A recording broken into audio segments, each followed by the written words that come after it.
Franguinho Sem Censura, a resenha esportiva em que a linha é não ter linha. Minha gente, meus amigos, estamos de volta aqui no Franguinho Sem Censura, e sem censura é sempre muito melhor. Aqui todo mundo fala o que pensa e não tem lacração contra ninguém. De vez em quando a gente briga antes e depois do programa. E aqui no ar também. Olha, é um programa de amigos para você que é também o nosso amigo, nosso internauta. Nos acompanhe, se inscreva no canal, dê clique lá, muitos. E a gente vai falar nesse meio de semana de dois temas importantes.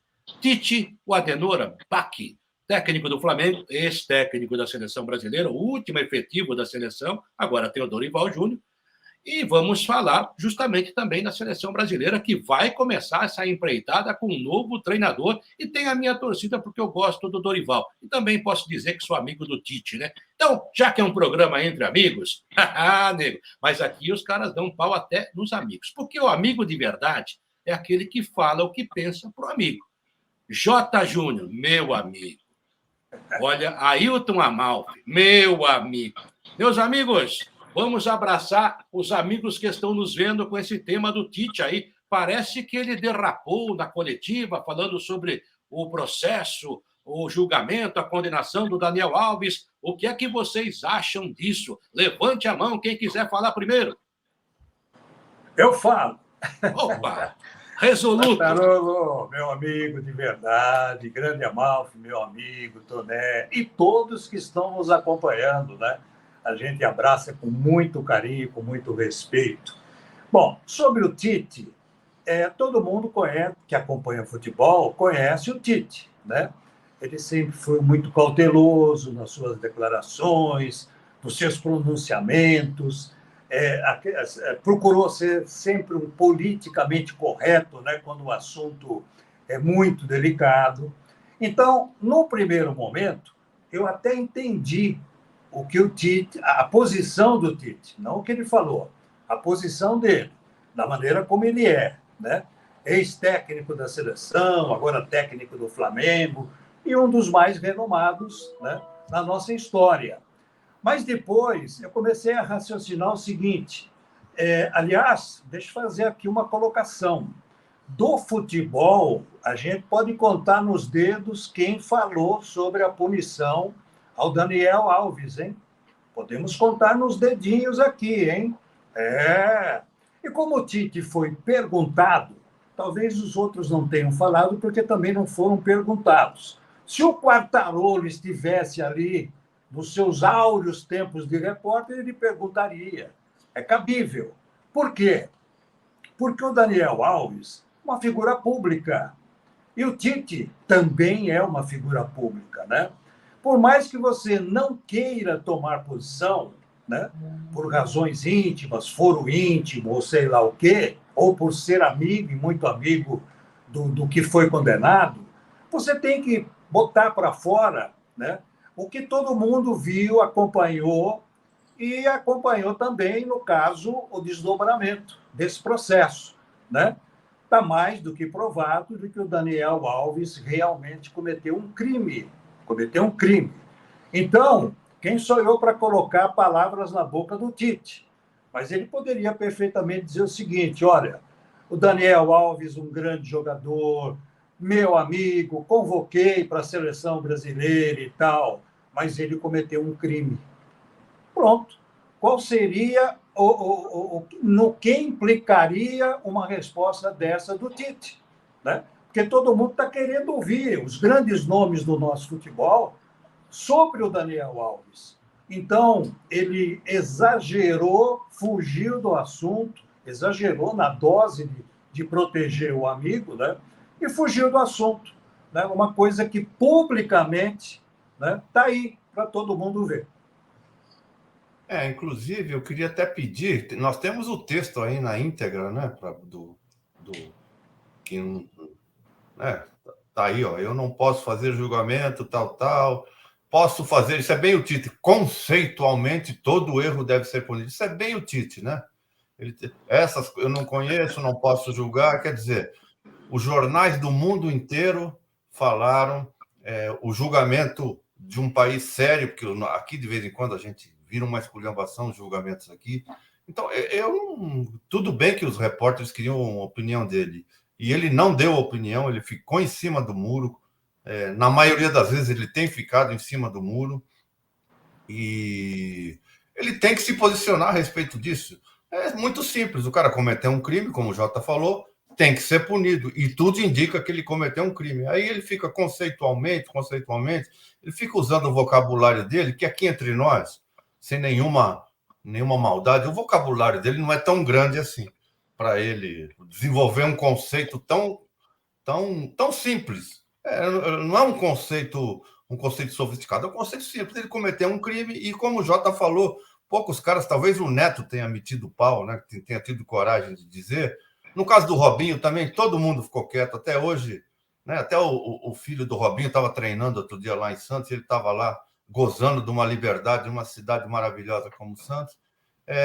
O Tite, mais uma vez, mostrou ser igual aos outros, entendeu? Não vou me comprometer conceitualmente. O que é conceitualmente? O cara cometeu um crime, já foi julgado, os jornais do mundo inteiro, existem provas, existem testemunhas.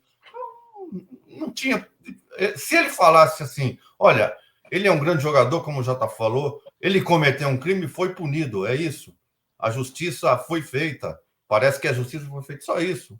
Eu não li. Como não tem? Não tem o direito de dizer isso. Bom, até aí eu concordo com vocês. Eu acho que ele podia ter dito isso. Ele foi muito silencioso, muito light. É o Tite, né? Muito contencioso. Às vezes, da maneira de jogar também ele se bem que tem soltado mais o time ultimamente.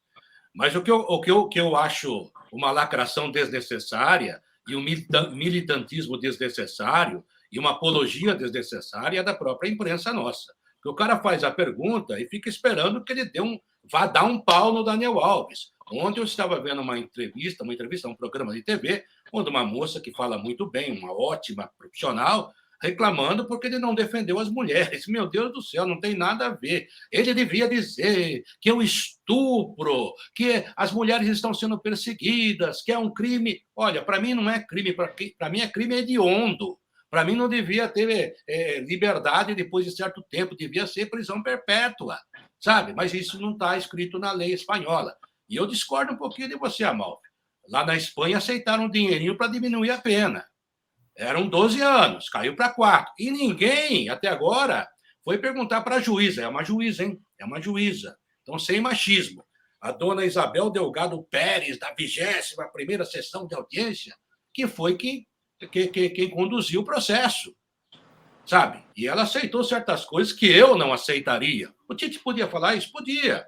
O Tite podia falar tudo o que vocês falaram. Olha, eu levei um jogador extraordinário na posição dele. A gente pode discutir 2022 que ele não deveria ter ido, mas até agora já chegaram a falar em rede social, ele levou um estuprador para a Copa. Não é verdade. O estupro aconteceu depois. Talvez existisse já o estuprador, mas ainda não tinha saído do armário. E o Tite não tem nada a ver com isso. Você citou o Robinho. O Robinho apareceu num churrasco lá em Santos ontem. As pessoas falam assim, vocês não falam do Robinho. Meu Deus do céu, a imprensa está falando do Robinho todo dia. Nós não mudamos a lei. Há uma lei no Brasil que nós não mandamos embora ou extraditamos brasileiros natos. Muda-se a lei. É ruim a lei? É boa? A lei não foi feita para o Robinho. A lei foi feita para defender inocentes que muitas vezes foram extraditados sem ter que ser extraditados, apenas por questão política. Olga Benário, a mulher do Luiz Carlos Prestes, foi extraditada pelo Getúlio Vargas para morrer na mão do Hitler. Não devia ter ido. Se ela estivesse aqui no Brasil quietinha, se falasse, não vai liberar, não vai. As pessoas precisam conhecer um pouquinho. Agora, vamos falar da seleção brasileira. O ex-time do Tite. Tem jogo agora. Vamos falar de coisa boa, tomara. Dorival Júnior estreia em março. Contra quem, hein, J. Júnior? É bom? O adversário é bom ou não? Não, eu começo dizendo o seguinte: mais uma vez a seleção brasileira vai fazer amistosos longe da sua torcida. Mais uma vez. Nem sei como é que está esse contrato aí da CBF, com essa empresa que também nem sei o nome, nada, para jogar lá fora, para ter mais retorno financeiro. Então é o seguinte... O dinheiro já fica lá, né, Jota? Fica lá o dinheiro, a Suíça é pertinho ali. Mas é o seguinte, dia 23, e sexta-feira tem a convocação, né? E dia 23 é contra a Inglaterra em Londres. Sexta agora, né, Jota? Sexta agora. Depois de amanhã. Sexta agora, dia 1º de março, nessa sexta-feira. E depois, 3 dias depois, dia 26, na Espanha, em Madrid, contra a seleção espanhola, né? Claro. Então é isso. E a gente agora começa a ficar nessa regressiva para ver num novo treinador da seleção brasileira qual é a injunção política para ele divulgar os nomes da seleção brasileira. Aí é que está. Os nomes até a gente poderá fazer o que a gente sempre faz. Esse aqui não concorda, esse aqui deveria ir, aquele não foi e tal. Isso aí, tudo bem. Agora, como será essa convocação do Dorival? Porque quando ele deu aquela coletiva, logo depois da sua apresentação na sede da CBF, ele falou muito em seleção do povo, né? Convocou, inclusive, a torcida, o povo e tal, para que juntos fôssemos, né, com a seleção brasileira nessa nova etapa, nessa nova fase. Então, como a gente não é aquele mosquitinho que, de repente, estava na sala quando ele acertou com a presidência da CBF, né?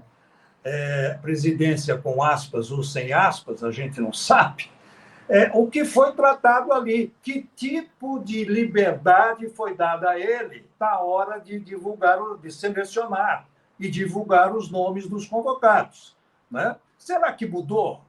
Será que mudou? Olha, eu tenho minhas dúvidas, porque não em relação ao Dorival, absolutamente, que eu também reputo como um cara do bem. Conversei algumas vezes com o Dorival e também a gente vai ouvindo, né? O pessoal de Araraquara, nossos amigos, que conviveram com ele desde garoto, todo mundo fala muito bem da pessoa Dorival Júnior, e que agora está, né, consagrado como treinador de top. Então, a gente não sabe, porque todo treinador quer a seleção brasileira e, de repente, se sujeita até a alguns sapos, tem que engolir alguns sapinhos para poder ser o técnico da seleção. Não estou dizendo que é o caso do Dorival, mas a gente vai ver na sexta-feira, né? Talvez tenhamos até a resposta disso que eu estou colocando sobre a lista do Dorival, né, Amalfi? Acho que se o Quartarolo deve ter participado de muita convocação, né? Muita convocação.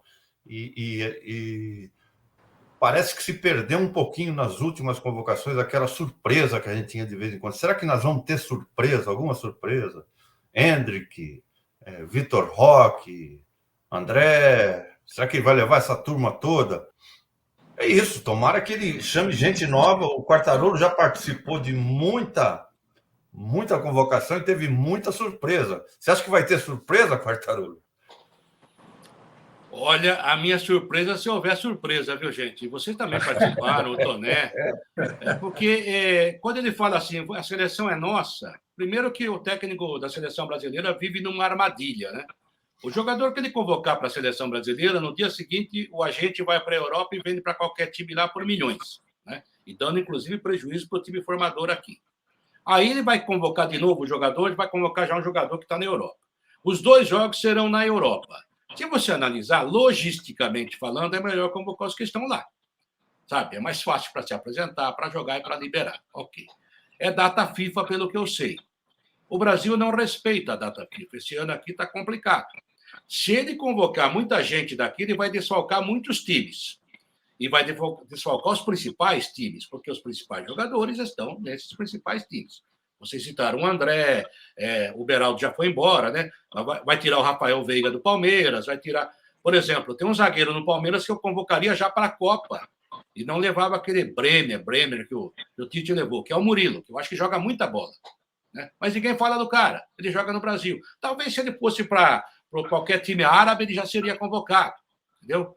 Até porque lá se respeita a data FIFA, fica mais fácil para você convocar. Então, é realmente uma tocaia para o treinador. Agora, ele falou que vai convocar muita gente daqui. Se você olhar para os grandes times, talvez alguns jogadores para ganhar rodagem. O Endrick, eu acho que já é uma realidade, mas já não é mais nosso, já é do Real Madrid. Né? O Vitor Roque já está lá, também não tem mais nada a ver com a gente. O André logo vai. Aí você começa a procurar em outros times. Eu espero que tenha uma nova chance para o Guilherme Arana, que eu ainda acho que é o melhor lateral esquerdo que atua no Brasil. Né? Você O Paulinho. Paulinho, que já esteve na Europa, bateu, voltou. O Wellington do São Paulo, que você não sabe se vai ou não vai, mas é um jogador que ele conhece. Se você olhar para o time do São Paulo, que era o time dele, quem você convocaria para a seleção? Eu não convocaria ninguém, entendeu? Porque não tem. No Santos, não tem. No Palmeiras, tem alguns, mas são todos médios, nada decepcionais. Então, eu acho que nós estamos correndo um risco, e é o que tudo indica, será uma seleção muito parecida com a que vinha sendo convocada, porque é o que temos. Só espero que ele não convoque Joeliton, convoque umas coisas assim. Mas o Davi Luiz, né, voltou a jogar lá, é isso, né? O atacante. O André Pereira está jogando bem lá. O cara jogou um pouquinho lá na Premier League, pô, a imprensa já começa. Seleção brasileira. Mas é jogadorzinho, é para compor elenco. Nós não temos mais nenhum. Temos o Endrick, que pode ser um grande jogador, e o Vitor Roque. Nas demais posições, não tem ninguém. E esse é um grave problema.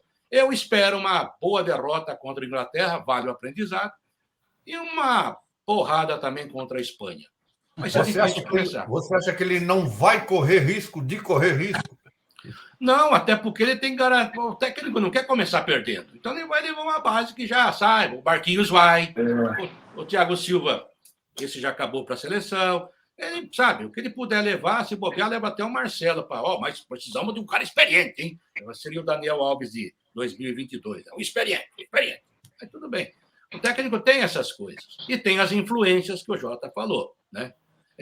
O Amalfi pertence a fulano, o Jota pertence a fulano. Os dois se equivalem? Se equivalem. Então, mas eu vou levar o que pertence a fulano, porque daí eu agrado esse outro cicrano aqui. A seleção tem umas coisas assim, né? Oi. E ainda sobre os riscos, né, de uma convocação, você, logo no início da sua fala, você disse sobre a data FIFA e sobre desfalcar, possivelmente, os clubes aqui do futebol brasileiro, né, que estão aí disputando os estaduais, Copa do Brasil. Vários campeonatos. Vários campeonatos. Então, isso dá até uma boa justificativa, né, para ele falar, opa, vou me calçar aqui. Olha, gente, eu falei seleção do povo e tal, mas é o seguinte, o Flamengo não pode ser desfalcado, o Palmeiras não pode, o Grêmio não pode, sabe? Então, ele já até tem um discurso pronto, né? Não por maldade, não, nada. Mas para dizer o seguinte, por enquanto nós vamos dar o primeiro passo e tal, assim. Há muitas maneiras de você explicar o que você fez, né? E por que foi feito assim. Então, também tem esse detalhe, né? E no fundo, diria o grande Dorival Júnior, todos são brasileiros. Todos são brasileiros. Então não tem problema. Gente, o Toné futebol brasileiro, vocês estão sendo injustos, que o futebol brasileiro está renascendo. Nós somos hexa no futebol, no beach soccer. Então nós estamos renascendo. Vocês estão sendo pessimistas. E eu queria colocar uma coisinha a respeito do Tite e do Dorival. Eles são pessoas do bem. Pessoas do bem. Não confundam com cidadão de bem, que é um termo que está sendo muito mal usado por quem não quer democracia, por quem quer subverter a ordem. Eles são pessoas do bem. Cidadão do bem é outra coisa que eles estão usando. E eu vou torcer para a seleção, embora achando que a gente vai perder, porque verde e amarelo é a minha cor. Ninguém vai usurpar a cor da minha pátria. Um abraço, gente. Sexta-feira estaremos de volta, comentando, inclusive, a convocação do Dorival Júnior, a primeira, com certeza. Um abraço, até a próxima. Espero que não inventem areia sintética, hein, gente? Tchau.